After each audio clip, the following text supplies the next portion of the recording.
You open up Genshin Impact. The first thing you do is condense your resin for the day. Once you've done that, you open up your daily window or your daily commissions, and you claim your long-term encounter points, which you probably have a good stockpile of. Walk over to Catherine, turn in your dailies. While you're here, you may as well also send your expeditions out because it only takes a second, and why not? All of this took only 20 seconds to do, and in the past it would have taken about 5 to 10 minutes. Certainly not what I would call a world-shattering change, but this definitely illustrates just how far Genshin has come in terms of quality of life and little improvements. Time-saving aspect of this aside, let's go back to when I condensed my resin. How many of you actually noticed that when you go to condense resin now, you don't actually need to select the number you want to condense? I mean, you can, but you used to have to guess. It always started at 1, you had to go, oh, I want to condense 4. Nope, can't do 4. Okay, well, I'll do 3. Okay, can't do 3 either. Okay, I'll do 2. That finally works. These are examples of really small things. Maybe not the dailies. That is actually pretty significant, but the rest are minor quality of life. And what years of working at Walmart taught me is that when you go out of your way to fix something that's messed up or broken, but it's not supposed to be in the first place, you probably just won't get credit for fixing it. You see, I've been playing Genshin a lot more than I have been lately, and it's not because of Natlan, not in the sense of doing the Archon quest and exploring the new region, not entirely. Sometimes I log in with the intention of just getting on, doing my dailies, crafting some furniture, and piecing out. But instead, I end up roaming around Natlan mindlessly, being a monster, killing the Saurians. I feel like an asshole doing that. Gathering materials and just generally having fun moving around a new region without the explicit purpose of gathering chests and exploring, just having fun in it. It's been a long time since I've done that. Honestly, probably since 2.0. The single biggest reason for that is because when I log into Genshin, my first experience is no longer a negative or, at the best case scenarios, a neutral experience, but more often than not, dailies just end up being kind of a negative, but they're quick, short, give you primos. You kind of just do them if you like the game. But dailies being taken out of the equation is such a minor thing in the grand scheme of things, but the impact for me has been nothing short of significant. Alongside that, there are just so many small quality of life changes that make the game smoother. When I run artifact domains daily, I no longer max out my artifact inventory constantly, and that makes artifact running a little bit better on top of the old change where running domains just smoother because you always spawn at the key.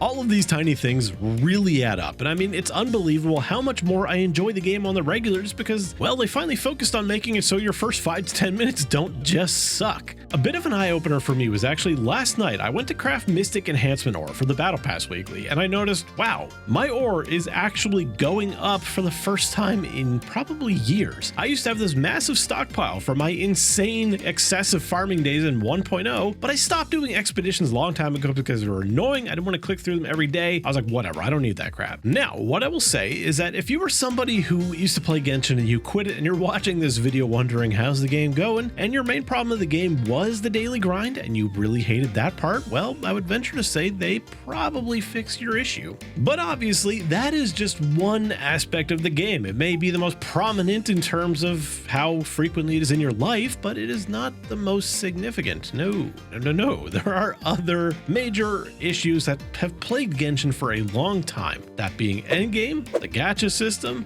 character availability, and in a broad sense, the artifact system as a whole, rather just the RNG nature of it. There are pretty good odds that if you know somebody who quit Genshin, they might have quit for one of these reasons. There are definitely other reasons why people can quit, but these are the big ones that I've noticed. And in some way, each of these systems has been improved or changed, maybe not for the better depending on your outlook on things. So let's go into the endgame. What is the endgame like in Genshin right now? Everybody knows the Spiral Abyss. If you're like me, you are sick and tired of this thing. You might like floor 12, but running 9, 10, and 11 every single week is a pain in the ass. Not every week, but every 2 weeks. Good news, now you don't have to do every 2 weeks. It's once every 30 days, 28 days, basically half as often as you used to. And in place of the other Spiral Abyss we used to have, we now have the Imaginarium Theater. I'll spare you the details of what Imaginarium Theater is. Most of you listening probably still play Genshin, but if you don't, it's a mode that rewards you for having a very large roster of decently built characters, some of them well built, and I mean a big roster. On the highest difficulty, it goes all the way up to 22 characters needed, which is an absolutely insane amount for a gacha game where getting characters costs a lot of money. But not only is it 22, but they also have to adhere to elemental restrictions, which means 1 week it may only allow allow you to bring Animo, Cryo, and Hydro characters, which, as you can imagine, makes it even harder, especially for free-to-play players or especially new players. It's been a relatively divisive mode. There are a lot of fun things to it, and it brought some really cool cosmetics to the game. I personally really love it, but I am pretty much the target audience for this. I have been building a very large roster, and I typically don't spend too much time on one character. I build everyone to like a, they're good enough, and then I move on to the next one, and like that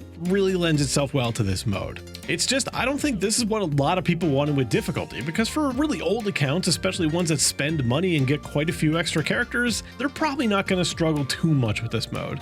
But for newer players and for free-to-plays, it is probably unbearably difficult. And beyond that, probably just seems like an insurmountable wall which they need to spend an ungodly amount of money to even try to overcome. And you know what? That is actually going to transition perfectly into the next major issue, the gacha system and mostly character availability. First, let's do the gacha because it's quick. It's the last thing you ever expect to see improvements to. After all, Genshin has been making bank off the gacha system for years. Why would they make it more generous? Well, they did, not significantly. The 50-50 has become a 55-45. Yeah, it's a tiny bit more complicated than that, but just take it as face value. It's a 55-45 now. And also, the weapon banner has gone from needing 2 fate points to guarantee the weapon of your choice to 1 fate point. Now it's still a little free-to-play unfriendly because you can't invest into fate points and have them carry over to the next banner. So if you don't have enough wishes to completely fulfill the fate system, what's the point? Just don't even waste your primos. It is a lot more friendly, but it's still, I would say, unfriendly overall. But hey, an improvement is an improvement. Told you it was quick, and now onto the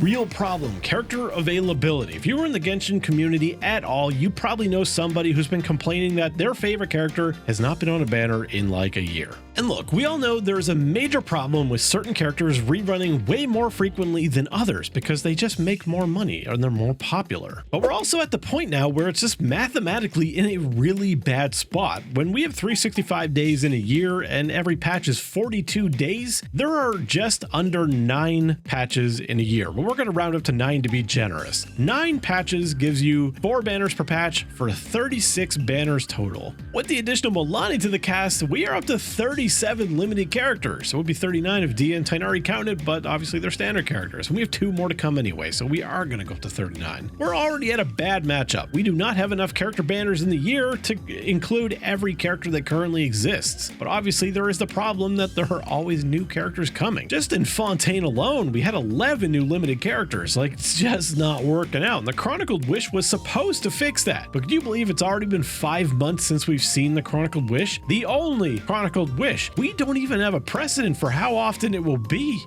Pessimistically, I honestly thought it was going to be like once every second version or something, but holy shit, at this point, it's looking like it's going to be like once every region. I don't know if they just scrapped the idea of it entirely, but honestly, it did its job. It was a good banner. It's just not reliable. Like, we don't know when that thing's coming back. Like, damn, I know people are probably sick of the Star Rail comparison, but like, seriously, Star Rail has its first quad banner right now. They didn't even do a triple. They just went straight to a quad one. It's all on one half. 4 banners simultaneously.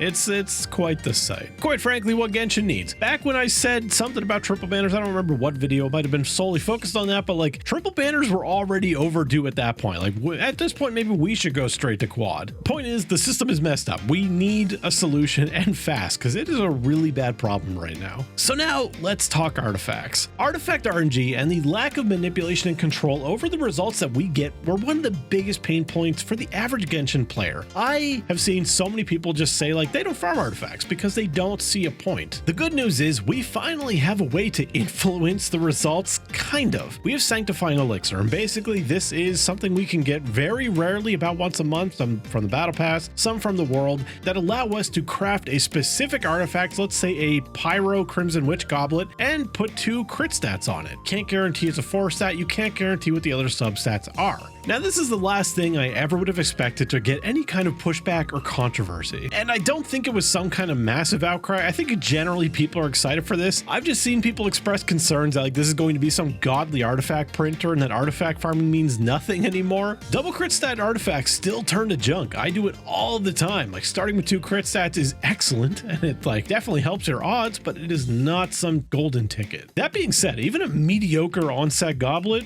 tends to still be a pretty good thing, especially if your standards are not out of whack. So I mean, like if artifact RNG was a big pain point for you, I would say they definitely improved it significantly. And of course, we also got the standard issue strongbox improvement. That's all well and good. While I currently believe that Genshin is in the best state it's ever been in, I will say that that is not a special thing for me to say. Every major version, I think you can safely say that. I don't think there's ever a point where Genshin was going backwards. It's sometimes they're not going as fast as they should be. But 5.0 is definitely, I would not say that about it. There are still so many major features I want to see added. I want proper endgame. I want high difficulty. I want a training dummy. I want artifact loadouts. I want a better UI with more information. But they've been adding so many good things that improve my daily experience, not just in the sense of actually daily commissions, but just taking away a lot of the negatives from the game and allowing me to appreciate the better parts that have also been improving. Even the overworld exploration was already something I really enjoyed and had really no complaints. Even looking at Fontaine, like Fontaine's underwater area was so good. And for a video game to say they have a good underwater system, that's impressive because the bar is set abysmally low. But little things